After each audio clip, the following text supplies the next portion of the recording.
तव्यावरती अशी टम्म फुगलेली पुरणपोळी जर पाहिली ना तर भूक डबल होते ना। पुरणपोळी तर हा आपल्या सगळ्यांच्या आवडीचाच विषय आहे। चला की मग झटकी पण पुरणपोळी कशी बनवायची हे मी आज तुम्हाला सांगते। चला मग बघूयात। आधी काय केलं, डाळ शिजून घेतली। डाळीला मस्त बारीक शिजून घेतल्यानंतर पुरणाची चाळण ठेवून डाळीतलं पाणी काढून घेतलं। त्यानंतर ह्या गरम गरम डाळीमध्येच ना लगेच आपल्याला गूळ टाकायचा आहे, म्हणजे तो गूळ व्यवस्थित पघळला जातो।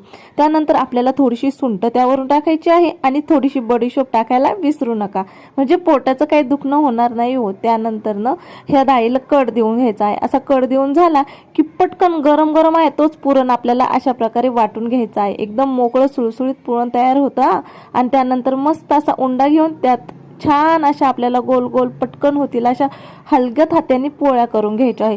पोळी एकदम छान होते, मऊसूद होते आणि खायलाही एकदम छान लागते। चला तर मग बाय बाय।